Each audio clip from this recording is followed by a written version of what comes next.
Na-rescue ng mga otoridad ang mga special breed na aso na ginagamit sa dog fight sa Tarlac. Pawang sugatan at minaltrato ang mga ito, kabilang na ang mga tuta.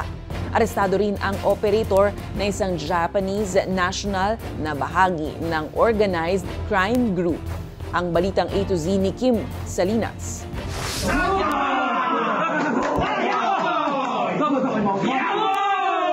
Parang tupada ng manok ang eksena pero mga pitbull pala ang pinaglalaban sa fighting ring na ito na nakuna ng Presidential Anti-Organized Crime Commission. Kaya ikinasa ng PAOK at PNP-CIDG ang raid sa barangay Motrico, La Paz, Tarlac noong July 12. Tumambad sa kanilang iba't ibang sugatang aso na sariling binibreed ng operator para ilaban.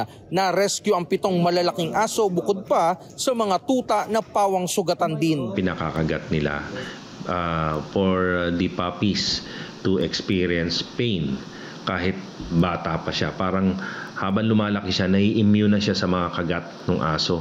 So that makes him more aggressive. May pustahan at malaking tayaan sa labanan ng mga aso na ipinalalabas sa online streaming.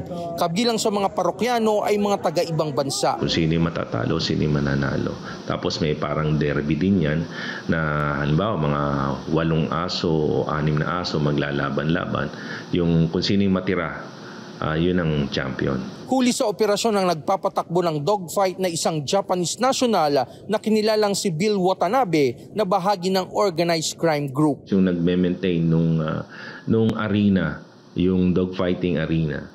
And then itong nagpapatakbo, yung nahuli nga natin.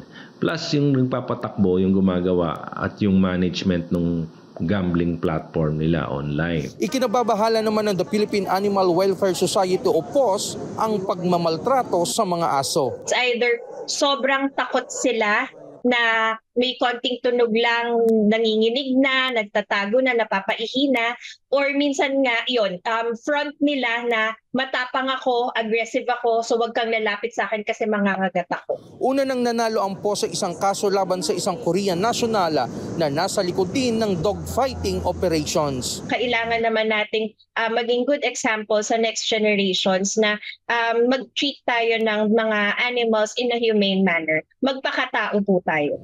Lahat ng mapapatunayang lumabag sa Animal Welfare Act ay maaaring makulong hanggang 2 taon at may multang 200,000 piso. Para sa Balitang A to Z, Kim Salinas.